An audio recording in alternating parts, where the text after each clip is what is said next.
You're listening to What's Contemporary Now, a show about culture, the people, places, and things that together make it up. For anyone in or obsessed with the fashion industry, there's no greater platform than models.com. I spent years using the site to discover anything and everything from who works with who to who represents what. It became my greatest cheat sheet when it was time to make informed proposals and key decisions. As the largest aggregate of information, it comes as no surprise that it's become the #1 reference database in the entire business. With over 30,000 talents and creatives listed and 3,000 brands and publications active every day, models.com has over 1 million visitors per month. As the go-to not just for creatives and talents, but any professional in the beauty, fashion, and luxury industry, its Pro Features members are able to search with specific filters and cross-reference pretty much anything. The only thing better is the fact that with access to your profile analytics, you can see exactly which brands and media are paying attention. Whether you're a fan of the creative industry or a member of its community, models.com is where you'll find exactly what you're looking for.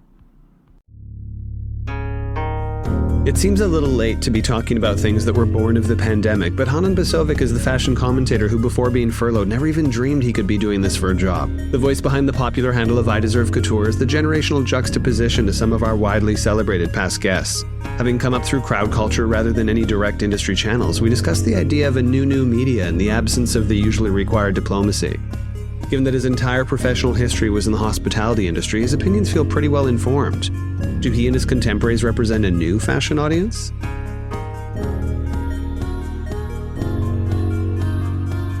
This is Hanan Besovic, and we're talking about what's contemporary now.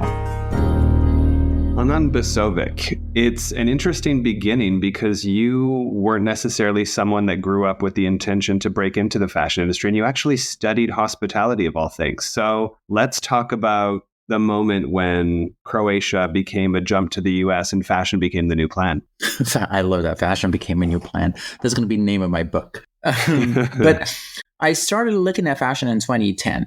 That was my kind of like introduction to fashion. After that, I came to the States. I basically worked in hospitality all my life. My first job was in hospitality. Hospitality was the only thing that I ever knew. I like talking to people. So, I was a natural way as far as a career was in my head. Mm-hmm. But the first show I ever saw was McQueen, Plato's Atlantis. And then I started looking into fashion as a hobby. I never thought that I can ever have a role or a career in fashion ever until COVID happened.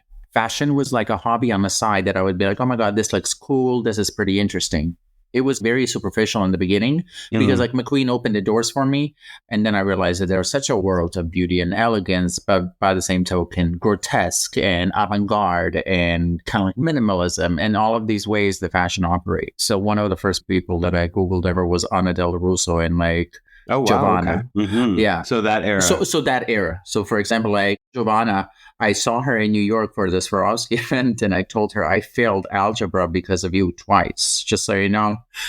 And she said, I know, and I'm sorry. I'm like, there's nothing to be sorry about. And then when I came to the States, it was just like following fashion, seeing who does what, who goes where, as far as designers go and everything. And then COVID happened. I was working in a hotel. I was working in reservations. And then when COVID happened, a lot of us got furloughed. I came home and my partner was like, you okay? And I'm like, I don't know what to do. Mm-hmm. I'm like, I cannot leave the house. What's going to happen? He's like, what do you want to do? And I'm like, I don't know. I want to talk about fashion. He goes, well, talk about fashion. Mm-hmm. And I'm like, yeah, that answer was just like, it was there. I just needed someone to point it out. And then that's when I started really getting into I Deserve Couture. And when you talk about that first encounter with that particular side of fashion, seeing McQueen's show, was that something that you originally watched on Show Studio, or where was it that you first picked that up? So I was one of the people why Show Studio site crashed because I heard it from Lady Gaga. She said there's going to be a premiere of my song, and me being Lady Gaga fan at that time and still am, I want to hear the song. And then before the song, I see armadillo shoes and I see all this inspiration and I see crazy over the top silhouettes and I see prints and I'm like, what the hell is going on? And of course, when I get that reaction, I'm like, okay, let me study this a little more. And then after seeing Plato's Atlantis, I discovered The Horn of Plenty, which to this day is, in my opinion, the best fashion show of all time. And then I discovered oversized Lee Bowery lips and garbage cans in the hair and silhouettes. And I think the reason why I really liked Horn of Plenty is because as someone who just started seeing fashion, that show was so referential to fashion. Like the first look in Horn of Plenty is inspired by the new look by Dior. And I'm like, my God, these silhouettes are pretty cool. So for me, that was a perfect introduction to fashion because I got a history of fashion in 13 minutes.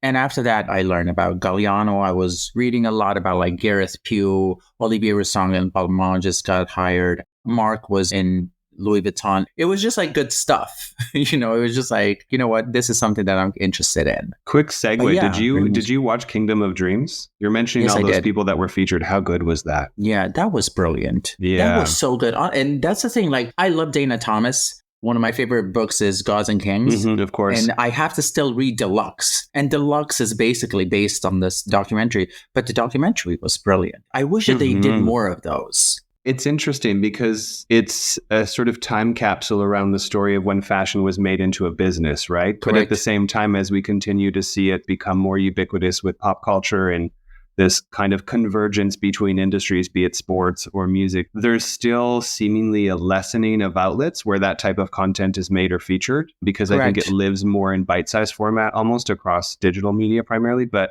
I definitely enjoyed that. And it must have been a full circle for you to end up on a panel on Show Studio after first having discovered fashion through that platform. That was just like crazy. I always said there's like 2 outlets where I want to be, 3 outlets that I want to be featured. That was System, that was Show Studio, and the last one was BOF. Those 3 in my head were kind of a validation of something. But that documentary, just to go back to it, it was great because it showed business side of it. It also showed the negative side of fashion, which I think that like we don't talk about a lot. The documentary is so well made that it gives you the reality of fashion. It is not peaches and cream. It's very much, someone commits suicide. Another person was canceled because of the stuff that they said. It was just like the only person, even though he had a problem with opioids, I suppose, was Marc Jacobs. But he's the only one that kind of like made it out of that whole thing, kind of like a victorious. I hate to say that, but he made it through. But I feel like Galliano's been forgiven. He's back in the mix to an extent. To an extent. I think it's always going to hover. That's the thing. Like people are going to always comment on it. Like I think that even the people that are going to mention it, none of them can deny how talented that man is. No one can deny that. It's just that, it happened and it's like something that like cannot be easily forgotten. And it shouldn't be easily forgotten. But it was a great documentary. I wish that they would do stuff like with Alaya, for example, or like Saint Laurent. Like give me the late 80s. I want to do Kingdom of Dreams 80s edition and see what happens there. Like give us the couture houses and how it worked. I would love to see that. Years ago, Colette used to sell this box set of DVDs, and I think it was titled Fashion ! I can send you a picture of it because I still have it in my closet. But that kind of has a little bit of a collective across 3 kind of eras in fashion, which does start in the 80s, and then it goes into the sort of anti-fashion era and forward. But I feel like it touches upon what it is that you're mentioning. So I would love that. In a time where we live under the banner of labels, right? You've been called a content creator, a fashion critic, fashion commentator. I'm sure someone at some point is referred to you as an influencer. What do you choose for yourself if there was a label that kind of defines that role? I'm not a fashion critic. I like to refer myself as a fashion commentator because I think like fashion critics it feels like it's an endangered species at this point because now everybody is a critic. And I love that.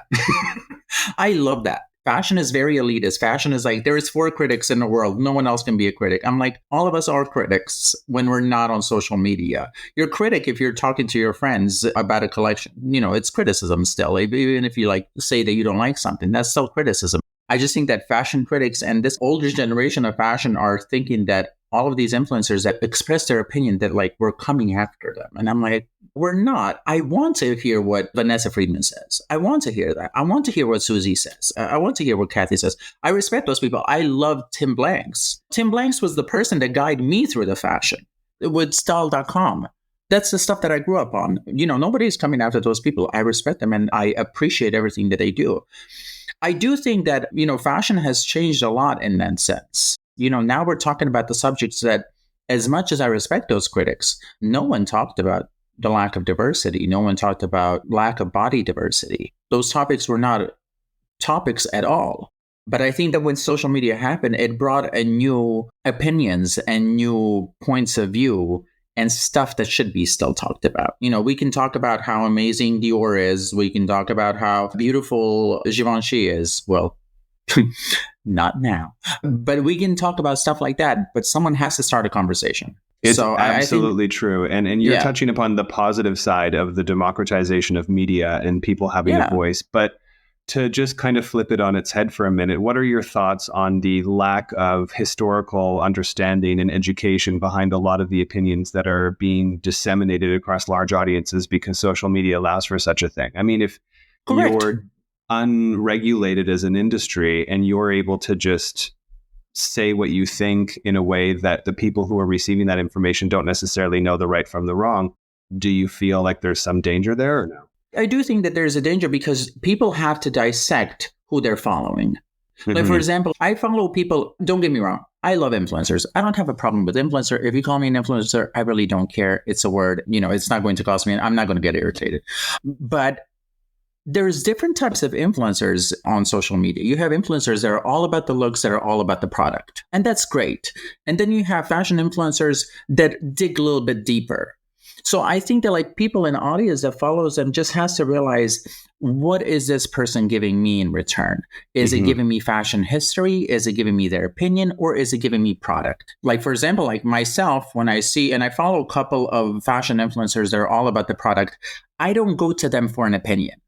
And even when they say an opinion, for me, I don't take it as I would take someone else's opinion who I know looks deeper than how beautiful a bag is. So I think that the audience has to dissect who they're following and why they're following them and what that person brings to the table. Now, when it comes to the question of influencers putting their opinion out there that is not backed up, me personally, I have a problem with that because I know influencers that don't know who is the menswear creative director of Fendi. They think it's still Kim Jones, and we're talking about big influencers with 1.5 million followers. So in my head, I know for a fact that I'm not going to them for fashion opinion and fashion knowledge. For me, that plays a big thing. Now, everybody runs their social media how they want. If they want to spread misinformation, there's nothing that I can do. I can spread my information that is valid and I've read about it and I can give you the source for it. It's like fighting the windmills at this point. I'm not going to be there every day just being like, this is not true. You cannot do this, Of course. But I think that the audience has to realize who they're following and what they bring to the table. Very, very well said. And I'm kidding. As an outsider that's now becoming an insider, did you ever encounter those moments along the way where it was a little bit of a you can't sit with us type of a situation? Plethora. I gave an interview for another publication in Serbia, actually. And I always say, fashion is a business of ego. And it is. I had people that I was in a group of people and they introduced everyone except me. And I'm like, okay, cool, that's fine. I think all of this new wave of influencers and commentators is looked down at, especially when it comes to Gen Z. I love Gen Z. I think those kids are beyond cool. And I think that as much as they can learn from new generations, we have so much to learn from them. Because I've never seen a generation that is so active and that is so, I hate to say this, but quick and smart. They know their value. Why do you hate to say that? Because I feel like everybody hates on Gen Z. What is the negative of saying that they're quick and smart? Oh, no, I don't take it as a negative. I don't take it as I think that people are not going to like the fact that I'm saying that they're quick and smart. These kids know their value. They're like, I'm not going to work for that amount of money because I'm better than that. And that is not what my generation, I grew up in Croatia. My mom was very much no, you work. That's it. For any kind of money, you work. And these kids are like, no, you're not going to underpay me. And that is so smart. I wish that I was like that from the get-go. But I think with every new wave of influencers and commentators, there is something new.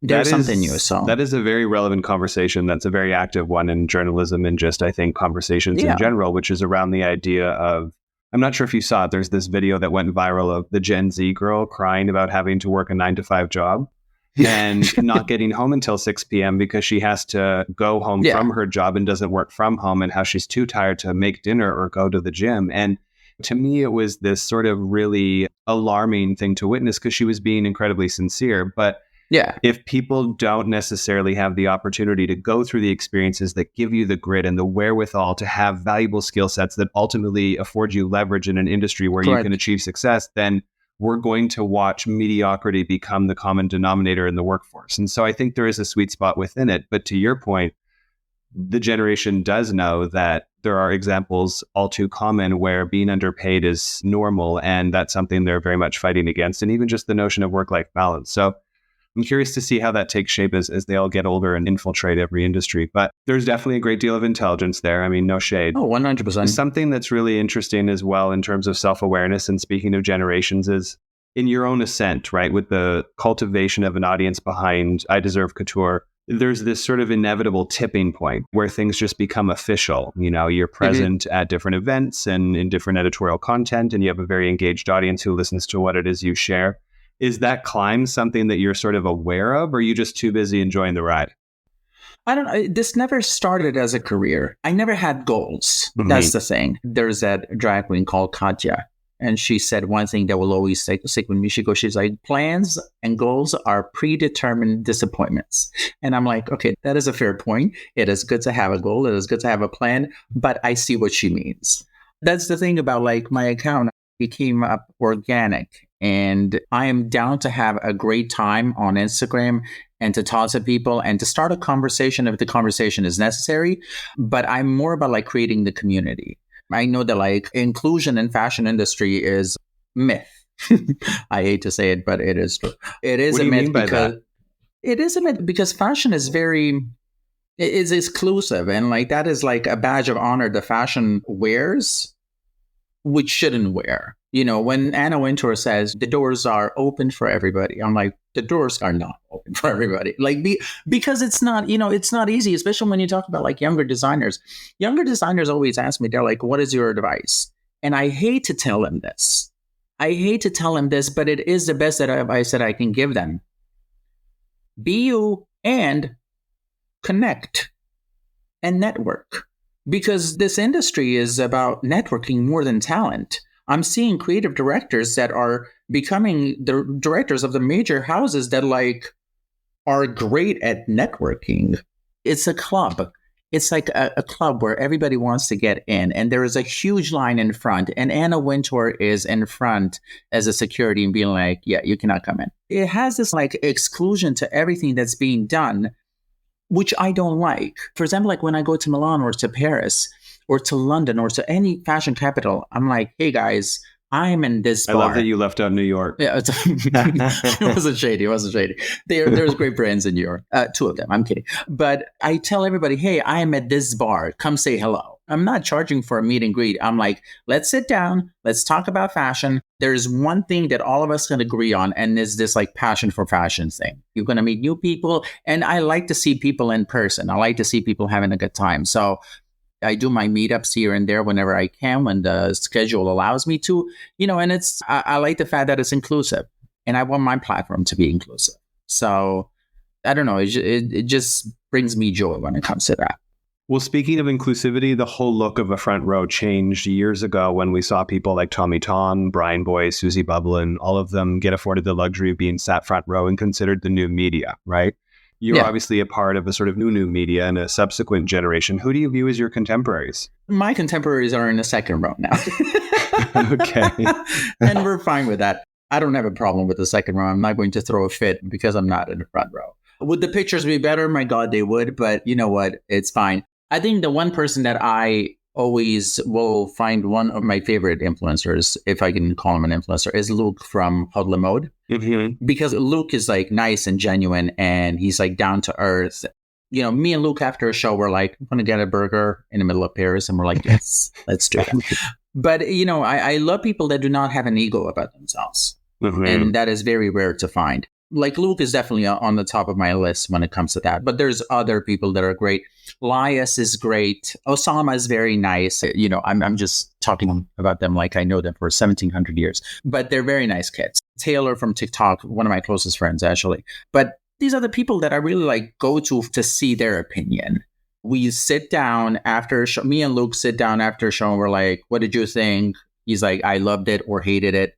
I do the same thing. And we kind of debate about it because like Luke is somebody who's knowledgeable about fashion history. We're in the same lane. We talk about books. We talk about like, what's your next book to get? I did not like this book. I would not spend my time on it.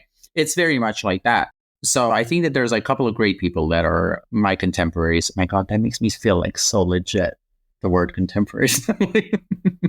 Well, you're actually bringing up something that I think is important for us to expand upon, which is ego, right? I mean, You are right in that the industry is made up of egos and icons, and it's sort of the stakes and ladders of it all. But at the end of the day, ego is very much a form of armor for most people. You know, you can talk to some of the biggest editors and members of the front row in the industry who have been at it for years, and in privacy, they'll tell you what they often don't enjoy about going to shows and the whole experience of the political tensions and the rivalry, the chaos, and where you're sat and this and that. And so what are your thoughts on, or I guess not necessarily your thoughts, but how is it that you go about being the boy that still grabs a burger in between shows and keeps it real and chill when you are navigating this complex industry filled with big personalities and all of the fabulousness?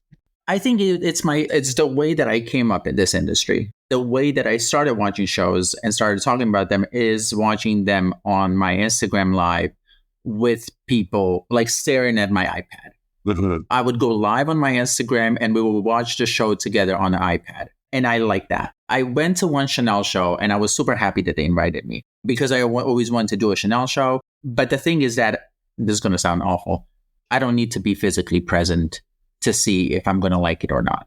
That's the thing. So I think that the way that I came up was like, Vogue Runway, this picture, that picture. So if I see it on a screen, I'm fine. It's nothing that I'm going to get pissed off because I'm not there. Mm-hmm. So for you, the sources of status aren't really the same. They don't necessarily apply to how you show up in this space. I mean, listen, I'm sure that influencers are going to be pissed off when I say this, but Instagram is not real. I think that people will keep forgetting that. People are not going to show you that they're having a tough time on Instagram. They're going to show you, oh my God, look where I was. I know influencers that posted on Instagram the same experience that I had that hated the whole experience. But on Instagram, it was perfection. Every story was like, oh my God, I'm having the time of my life. Meanwhile, they're like crying in their room. You know, people are not going to show the weakness. People are not going to show that they're vulnerable. Instagram, as much as I love the platform, is the platform of fake reality. And I think that when you realize that the people are not having a great time, and there is a story behind every smile, and there's a story behind every picture, and that story might not be the best one. I can speak from my own experience. Some of the worst moments of my life were at the fashion show. Not because of fashion, but it was because of the reasons that are like very personal to me. I was at one show when I was crying because my personal life was not the best. I was literally sobbing. And people are like, oh my God, he must be enjoying the show. And I'm like, the show was good, but like not to the tear point. When you present people with just perfection, people are always going to expect perfection.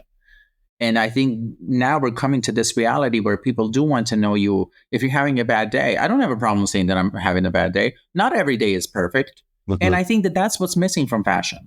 There's this illusion of perfection that is constantly being portrayed and constantly being pushed. It's constantly being in your face, but there is no reality to it. Like when you see every event on social media, it looks perfect. I want to be there. But then when you get there, you're like, okay, nice. You know, but don't you, again, to be devil's advocate, because you're making some really interesting points, don't you feel as though, I definitely love that you're someone who shows that both can coexist and that being honest doesn't negate being happy, excited, inspirational, or aspirational. But at the same time, to your point about how things like shows or events are depicted in public forums such as social media, I mean, do you really think it's necessary to always show the underbelly? The world has to dream. No, you know? 100%. Mm-hmm. But when you show that the world has to dream, you're going to create 24/7 dream. You know, like the girls that are like going to the galas and everything, they're not going to tell you that their feet hurt because the shoes are very uncomfortable. They're not going to say that. They're not going to tell you that they sat down the whole night because they could not walk because of the heels. Everybody's going to smile for a picture. And that's fine. I think that just people have to realize that it's not as perfect as it looks. Of course. And I think we're at a point where that's definitely true. Would you say that's one of the things that potentially differentiates your generation of new media from those we discussed prior? I think so. I think so. I know influencers that I follow, and they're going to come to an event and just be like, it wasn't as good as you expected it to be. And I'm like, you know what? I like that. I like to know the reality of the things. So is it a little bit shady towards the company that invited them? Yes. But it's the reality at the end of the day. And I think that everybody seems to be running away from the reality. I love a dream. Trust me, there is no one that loves fashion dreaming more. But I'm like, let's dream of great clothes also. Let's not dream of mediocrity and place it to be the next best thing. That's why I love shows that have a theme and they take you away from reality for 13 to 20 minutes. If I was in the time of McQueen and Galliano, I would love the hell out of those shows because I would be teleported to a completely different world. But it feels like that is getting extinct. Storytelling is definitely more and more important for anybody who wants to have mind share in this oversaturated world of information, which is something we talk about quite a bit on this show. What do you think of, or how would you describe effective storytelling that you've seen brands do well that really catches your eye and something you think most people should know about? I think when it comes to storytelling, especially if you're talking about the runway shows and the collections, it's so important. For me, it makes the collection better. If the collection is good, that storytelling aspect makes it just better. If you understand what you're trying to portray and what you're trying to say with the collection, building a great set. And there's people that have done that so well, from Karl Lagerfeld to Marc Jacobs in Louis Vuitton. You came for the set. You were in a different world. And those are the stuff Alessandro Michele and Gucci did the same thing. McQueen did the same thing. When I think of Voss by McQueen, it's an experiment and it's so cool. And it's his 2006, the chess, that's brilliant. That is brilliant. So I'm like, you know what? Storytelling helps the collection be understood a lot better. Because for me, there's not a lot of designers right now that are doing that. And then there's designers that don't even need to do that because their clothes is too good. For example, I'm talking about two people in specific, and that is Mathieu Blazy and Peter Moulier. I think that their clothes speak for themselves. I'm going to add Daniel Roseberry in that. Wes Gordon and Carolina Herrera, beautiful clothes. You don't need to go overboard when the clothes is just good. I don't mind storytelling. I love storytelling. So for me, whenever I see something like that, it just tells me that people thought about the collection and they went a step further. Everybody can show a lookbook and they can show just clothes, but that kind of just a little sprinkle on top for me. It just does the whole thing. And is the dream for you to ascend to an existing role that's currently or has been previously occupied by the old guard, or does the horizon look differently to you than what it has been for most? I'm aiming for Virginie Viard's shop. I want her to.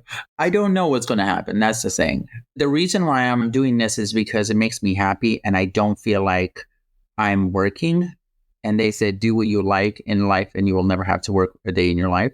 And one of my favorite that. quotes. Yeah. I love that quote. It is so true. So I don't know what's going to happen in the future. I would love to be, I'll tell you this, I would love to be a consultant for a couple of brands because there is so much potential in some brands that I don't think that they understand what else they can do. I hate to see that brands I'm going to take a very soundful name right now, but Givenchy, for example. For me, it is a blast for me to cut couture. In my head, I don't get that. The concept of cutting couture, which from 1952 was a couture house. I don't get how someone says, yeah, let's do that. I understand that when Bernard Arnault bought it, he wanted to cut couture. But from what I understand, he said people would be super upset in the 90s. We're not going to cut it. That's fine.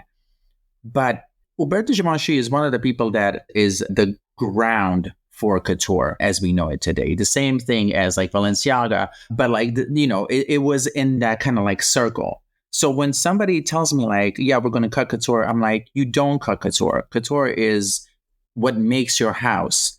It stands out from everybody else. Givenchy right now, unfortunately, became just that brand with the white T-shirt that says Givenchy. Unfortunately, it did. As much as I love Matthew Williams' Alix, Givenchy for me wasn't the best. And I wish him all the best. I wish that he focuses on his brand because he's doing tremendous things there. It was just not the right fit. And when it's not the right fit, it's never going to work. But I do think that stuff like that, I would like to be a consultant on that just so I can stop the crimes, the fashion crimes going around. And last and final question, what is contemporary now? The first thing that comes to mind is, I don't know, I hate to say it, Kardashians still. Kardashians are still contemporary, which is so crazy because, you know what? Don't hate the player, hate the game. I always say that because people can like Kim Kardashian or dislike Kim Kardashian, but no one can dispute how smart of a businesswoman she is. She works more than anybody else that I know. She's constantly working on schemes. She has a TV show. Yes, her come up was the way that it was, but fashion really should not be talking about the way that some people came up. I mean, like, this is the industry that is going to glorify Anna Delvey and what's his name? The hot criminal, the mugshot guy. What's his name? You know, but of course he had advertising campaigns and everything. Yeah. Correct. You know, so this is the fashion industry. The fashion industry is an industry that is like, oh, you're problematic. This is your seat at the front row. That's the industry, you know, and they're going to be okay with that, which for me baffles me. I understand how it works, but there has to be some kind of a level of this is not good to promote. Kim did her thing, and you know what? She became the most famous woman alive. And that famous woman alive has a lot more impact and has a lot more influence than 80% of the fashion industry currently. And people can hate it or like it. That's on them to decide, but that's also the reality. So I think what's contemporary now, it's still Kardashians. It's still, oh my God, what is contemporary now? It's mediocrity. It's commercialism. It's lack of creativity. It's a lack of ideas, and it's a lack of storytelling. It's the lack of theatrics.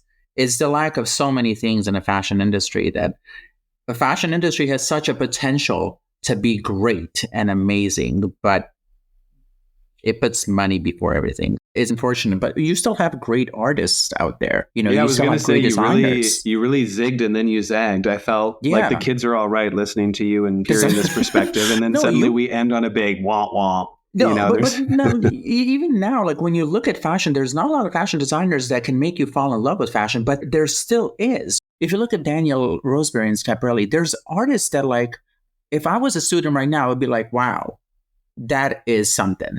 I can name 5 designers that can make me feel like that. I'm trying to be hopeful as much as I can, but whenever I'm hopeful, like something happens in the fashion news and they're like, nope. Not today. So it's very much like that. But I think that we all have kind of like a Stockholm syndrome when it comes to fashion. So I can talk negatively all I want about fashion. Fashion is the reason why I wake up. I'm sure the fashion is the reason why you wake up. It's just kind of like a fuel that just like keeps giving you energy and keeps giving you something to do and something to talk about. It became an entertainment industry. And I like that. It's always connected with pop culture and these moments that like everybody's going to talk about. So as much as I criticize it, I would not want to have it any other way. That's contemporary now. Thank you, Mr. B. You are very welcome. Thank you for this interview. Thanks for listening to this episode of What's Contemporary Now. A special thanks to our show's producer, Cheyenne Asadi, who makes it all possible. Original theme music by Joseph Top Miller and Chase Coughlin of The Black Soft, and visual design by Aaron Marr and Graham Prentice. Subscribe now to be the first to hear new episodes, and for more content, follow us on Instagram at What's Contemporary or visit us online at whatscontemporary.com.